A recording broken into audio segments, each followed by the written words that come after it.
Hello everyone, a very good morning to all of you. I am Poonam. Welcome back to our channel Poonam Rai Pradhan. आज हम discuss करेंगे time management of school and college students. मतलब सबसे ज़्यादा दिक्कत यही आती है क्या, हम लोग फ़ोन पे इतने ज़्यादा लगे हुए रहते हैं कि स्टडी पे इतना फोकस नहीं कर पाते। तो आज हम टाइम मैनेजमेंट की बात करेंगे कि कितना टाइम एटलीस्ट स्टडी को दिया जाए, कितना सोशल मीडिया पे अपना टाइम स्पेंड किया जाए और कितना कोई और चीज़ पे यूज़ किया जाए। देखो, हमारा एक टाइम तो फिक्स ही है। अगर हम स्कूल और कॉलेज स्टूडेंट्स की बात कर रहे हैं तो 8 टू 2:30 PM तक हमारा स्कूल होता ही होता है। तो इस टाइम पे हम कुछ नहीं कर सकते, वो तो जो रेगुलर होगा वो होगा ही। इसके बीच में भी एक ट्रिक लगाई जा सकती है, कैसे, वो हम सब अच्छे से डिस्कस करेंगे। ऐसे ही कॉलेज स्टूडेंट है तो 9 टू 3:30 PM या 4 PM तक हमारी क्लासेस रहती है। साइंस में ज़्यादा रहती है, आर्ट्स वालों के लिए थोड़ी कम रहती है, बट उनका भी यही रहता है कि हम वो 1:30-2 बजे के बाद ही घर पहुंचेंगे। तो आप अपना टाइम कैसे सेट करेंगे? इसके अकॉर्डिंग एक बार हम इस टाइम टेबल के अकॉर्डिंग चल रहे हैं, या आप अपना थोड़ा एक एक घंटा बढ़ा के डिवाइड कर लेना कैसे क्या करना है, ठीक है।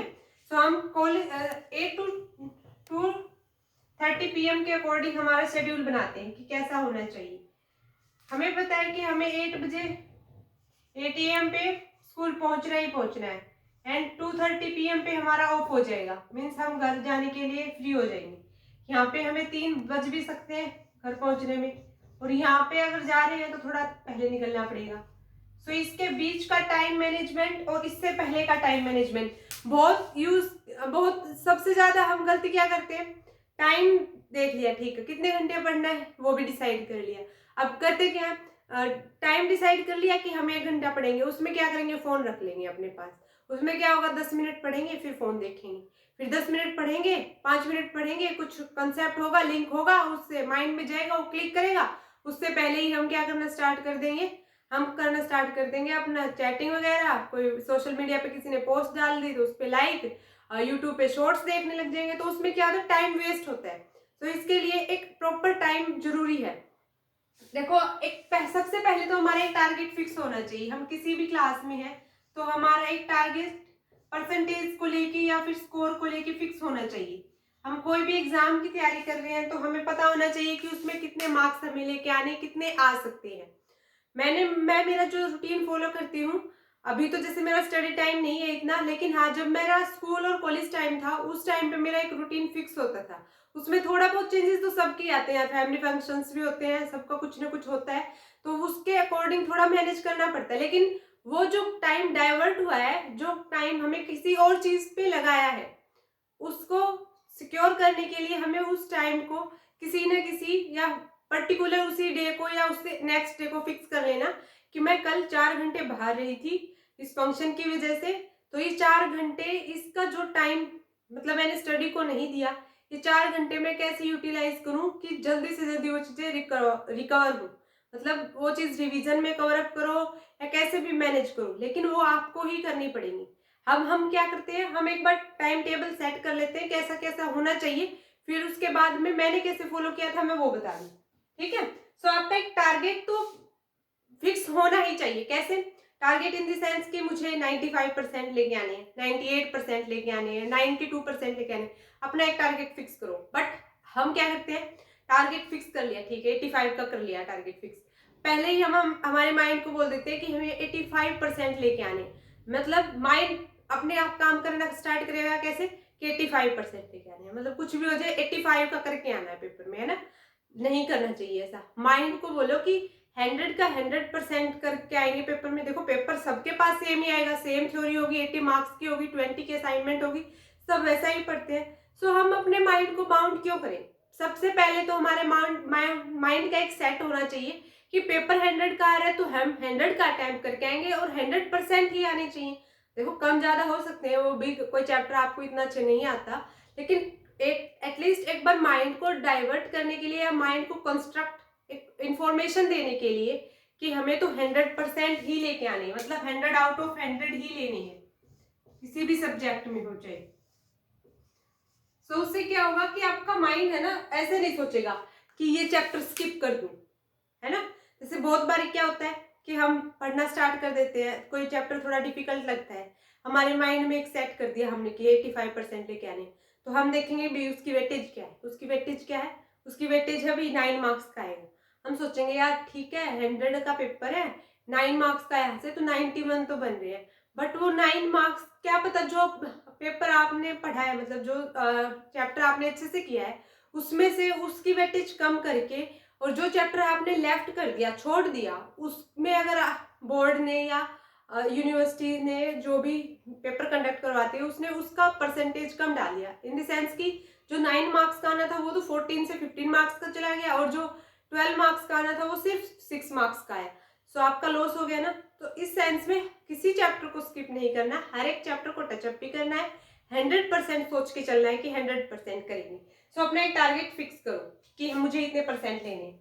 अब टाइम सेट ये तो है कि हम स्कूल में फिक्स टाइम पे रहते हैं, है ना। उससे पहले क्या होगा, 6 AM या फिर 5:30 AM आप एज्यूम करके चल सकते हैं कि मैं इतने बजे उठूंगा। एज्यूम सिर्फ करना नहीं है, इसको अपने लाइफ सेट में लेके भी आना है।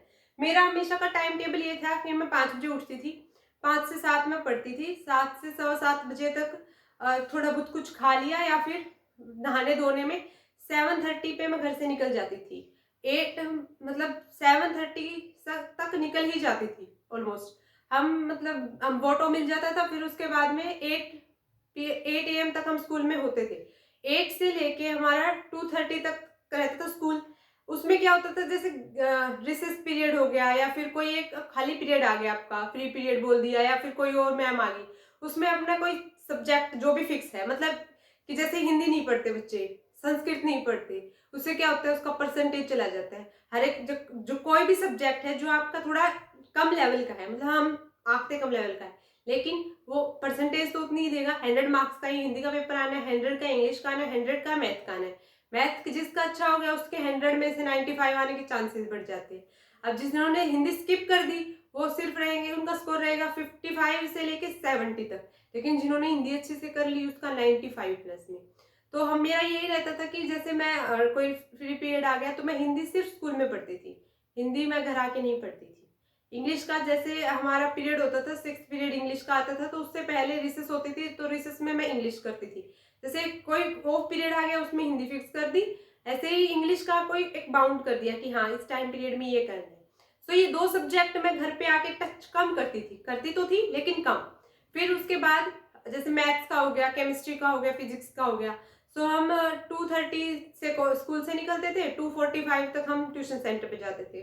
12th से पहले मैंने कहीं पे भी कोई ट्यूशन नहीं लगवाई थी, 12th में ही मैंने ट्यूशन लगवाई थी। हमारे स्टाफ मेंबर नहीं थे उस टाइम पे मैथ्स के, तो मुझे लगा कि लगवा लेनी चाहिए क्योंकि भी बोर्ड के एग्जाम है, क्योंकि मैंने 10th में ये गलती पहले देख चुकी थी। क्योंकि यार पेपर सबका सेम आना है, कोई ये नहीं पूछने वाला कि आपने गवर्नमेंट से किया था, प्राइवेट से किया था, कैसे किया था, कैसे नहीं किया था। आपका परसेंटेज, आपका पेपर पैटर्न, आपने कैसे अटेम्प्ट किया है, वही आपकी परसेंटेज दिलवाएगा। आपका बेसिक नॉलेज क्या है उस चीज से रिलेटेड। फिर उसके बाद में ट्यूशन सेंटर पे हमारी 35 मिनट्स की क्लास होती थी। उसके बाद हम घर आते थे, थोड़े बहुत रेस्ट किया। उस टाइम पे इतना ये नहीं था कि रेस्ट ही करना है, बस आते ही अपना ट्यूशन सेंटर का काम, एक सबसे अच्छी बात, ट्यूशन सेंटर का काम, मैं घर आई, खाना खाया, चेंज किया आती, उसके बाद में तुरंत बाद ट्यूशन का काम, क्योंकि मैथ्स के क्वेश्चन क्या होते हैं, कंसेप्ट यहाँ होता है, फिक्स है, सर ने करवाया था, लिखवाया था, डिटरमिनेंट की प्रॉपर्टी लिखवाई थी, मैट्रिक्स की प्रॉपर्टी लिखवाई थी, सब कुछ माइंड में, 100 का 100% अभी सेफ जोन में है। लेकिन हम क्या करते हैं, ट्यूशन का काम अगर हम तभी की तभी कर लेते हैं तो जो 35 मिनट्स वहां पे लगाए थे हम 15 मिनट्स में कवर अप कर लेते हैं। फिर उसके बाद क्या होता है कि कोई भी जैसे फिजिक्स करना है, केमिस्ट्री करना है, तो फिजिक्स और केमिस्ट्री का टाइम की 1 घंटा तो पढ़नी ही पढ़नी है, 1 घंटा केमिस्ट्री पढ़नी ही पढ़नी है। ऐसे ही अपना जो भी सब्जेक्ट है उसको टाइम मैनेजमेंट कर लिया। फिर उसके बाद में क्या होता था, जैसे 6:30 तक हो गए तो इसमें मैथ्स का काम हो गया, थोड़ा बहुत रेस्ट हो गया। फिर ये था कि अभी फिजिक्स करनी है तो फिजिक्स का अगले दिन कौन कौन सा रिटर्न का वर्क दे रखा है तो वो 8 बजे तक वो कंप्लीट कर दो। उसके बाद में थोड़ा बहुत जैसे सीरियल वगैरह उस टाइम पे देख लेते थे, अब नहीं देखते ना। फिर ये होता था कि उसके बाद हम करते थे क्या, कि जो भी कल के लिए टेस्ट बता रखे हैं, असाइनमेंट्स दे रखे हैं कि भी इसका ये चैप्टर करना है, इसका ये चैप्टर करना है, इसका ये चैप्टर, एक बार गो थ्रू हो जाते थे कि हाँ ये पढ़ना है, वो पढ़ लिया, क्या क्या काम करना है। और मेरा 10:30 PM पे ये हो जाता था कि मुझे सोना ही सोना है, 10:30 PM पे मैं सो जाती थी। उसका क्या होता था कि सुबह जल्दी उठना है तो उसका टाइम मैनेजमेंट यही होता था 5:15 पे उठ के 5:30 पे पढ़ना स्टार्ट करना है, अच्छे से रिवीजन करनी है कि पिछले दिन क्या क्या करवाया था। तो इससे क्या होता है कि आपका 3 बार, एक दिन का काम 3 बार रिवाइज होता है। शाम को आके कर लिया, सुबह उठ के कर लिया, स्कूल में गए उस टाइम पे टीचर आने से पहले भी एक बार रिवाइज ही करते हैं हम। तो वो शॉर्ट में रिविजन होता है। ऐसे जो संडे आता था तो संडे में मेरा वीकली ये था कि हाँ मुझे ये चैप्टर्स आज कंप्लीट हो गए हैं तो मैं ये चैप्टर्स कंप्लीट करूंगी, ठीक है। तो मेरा ये टाइम टेबल था। अब आपका time table according to me क्या होना चाहिए, हमें 4 to 6 आवर, 4 to 5 आवर तो एटलीस्ट घर पे पढ़ना ही पढ़ना है। ये घर की स्टडी, स्कूल में पढ़े ना पढ़े, ट्यूशन पे पढ़े ना पढ़े, कोई मायने नहीं रखता, लेकिन घर पे 4 से 5 घंटे अगर पढ़े, मैं गारंटी ले सकती हूँ 95% कोई नहीं रोक सकता आपके आने से किसी भी सब्जेक्ट में। बहुत ईजी सा है, मैथ कुछ नहीं है, और मैथ इतनी अच्छी खासी परसेंटेज दिलवाता है। बच्चों के माइंड में एक डर होता है कि मैथ है मैथ है मैथ है, नहीं बन रहा नहीं बन रहा। एक बार अगर आपको कंसेप्ट समझ में आ गया तो उसके बाद मैथ कुछ भी नहीं है, ठीक है। फिर आपको 4 to 5 आवर्स कैसे देने, जैसे 7:30 AM पे आप निकलोगे तो उससे पहले आप 5:30 AM पे उठ जाओ। उठ के अपना जल्दी में रिवीजन हो जाएगा, क्योंकि आपने रात में पढ़ रखा है सब कुछ। तो आप अपना एक टाइम टेबल कैसे बनाएंगे कि सुबह का ही है कि रिवीजन है, तो रिवीजन में सारे चैप्टर्स जो भी है टच करनी ही करनी है। जो भी आपने पढ़ा था रात को वो सारा एक बार देखना ही देखना है, कैसे भी देखना चाहिए। 10-10 मिनट का टाइम सेट करके देखना, किसी भी सब्जेक्ट का पर्टिकुलर का, कैसे भी आप मैनेज करना है इस चीज को, ठीक है। उसके बाद में ये आपका टाइम हो गया यहाँ पे। अब हम 4 PM से लेते हैं, 4 to 8 PM। फोन का जब भी आप पढ़ो इस टाइम पे तो बिल्कुल भी फोन टच ही नहीं करना, अपना रिवीजन करना है, फोन बिल्कुल टच नहीं करना है इस टाइम पे सुबह। इस टाइम पे फिर क्या करना है, 7:30 से 8 PM AM पे अगर आप हो सकता है अपना चलाना चाहते हो चला सकते हो, लेकिन क्या करता है माइंड डाइवर्ट होता है। तो सुबह वाली शिफ्ट में आप फोन को ना ही देखोगे तो अच्छी बात है। शाम को आके थोड़ा बहुत देखना है, मर्जी है, नहीं देखना चाहते बहुत अच्छी बात है, कुछ नहीं रखा फोन में। 4 PM से लेके 8 PM में क्या करना है, 2 आवर जो भी आपको ये लगे कि हाँ इस टाइम पे मेरा सेट हो रहा है, मतलब किसी का भी 5:30 से 7:30 तक सेट हो रहा है, किसी का कुछ भी, उस टाइम में 2 घंटे पढ़ो तो उस टाइम पे फोन मत लेना, ना ही पास रखना, पानी की बोतल रख सकते हो बस, और अपना पेपर पेन और अपना अच्छे से स्टडी करने के लिए फोकस, और कुछ नहीं करना। फिर उसके बाद में अगर थोड़ा बहुत यूज करना चाह रहे हो तो कर सकते हो। फिर 9:30 से 10:30 तक इसमें फोन यूज मत करना। अब उसके बाद में आप कितना फोन यूज करना चाह रहे हो आपकी मर्जी है, लेकिन अगर ऐसे टाइम सेट करोगे, देखो 2 आवर्स ही हो गए, 1 आवर ही हो गया, 3 आवर, और यहाँ से 1:30 यहाँ से, तो 4:30 मिनट्स होगी, मतलब 4 आवर और 30 मिनट्स का आपका घर का एक सेट बन गया कि घर पे तो इतनी स्टडी करनी ही करनी है, और बहुत अच्छा स्कोर आ सकता है इस स्टडी, इस टाइम टेबल के अकॉर्डिंग भी। कैसे, देखो मैंने फॉलो किया हुआ है तो मुझे पता है, और मेरा रिजल्ट भी आपको पता है। सिलेक्टेड भी हूँ तो किस बेस पे हूँ, क्योंकि मैंने मेहनत की है। आप लोग भी करोगे तो आप लोग भी हो सकते हो। तो बात यही है कि आपको खुद का टाइम तो खुद ही मैनेज करना होता है, बट एक टारगेट फिक्स होगा ना, तो आपको अगर नींद भी आएगी ना तो आपके मन में ये होगा कि मुझे 100 आउट ऑफ 100 लेने हैं, क्लास में फर्स्ट आना है, स्कूल में फर्स्ट आना है, ब्लॉक में फर्स्ट आना है, डिस्ट्रिक्ट में फर्स्ट आना है, स्टेट में फर्स्ट आना है। सो आपका एक लेवल होगा, माइंड आपको बोलेगा कि आप उठो, कब कुछ करो, तभी आप फर्स्ट आ सकते हो। माइंड में एक सिचुएशन बना के बिल्कुल भी ये मत रखो कि मुझे पास ही होना है, मुझे इतने ही मार्क्स लेने हैं, नहीं। इससे क्या होता है कि माइंड उतना ही काम करेगा। सो हमारा जो काम करने की कैपेसिटी है वो सारी माइंड पे। हम 100% इंस्ट्रक्शंस देंगे तो 100 के 98% रिजल्ट हमेशा मिलते ही मिलते हैं। सो आपको आई होप अच्छी लगी होगी क्लास, तो लाइक करना, शेयर करना, सब्सक्राइब करना। ऐसे अगर टाइम फॉलो करोगे मैनेजमेंट से तो आपका क्या होगा, आपका बेनिफिट ही बेनिफिट है, आपका माइंड फुली फ्रेश रहेगा। एक आप इसमें 20 मिनट की कुछ ना कुछ फिजिकल एक्टिविटी ऐड कर लो।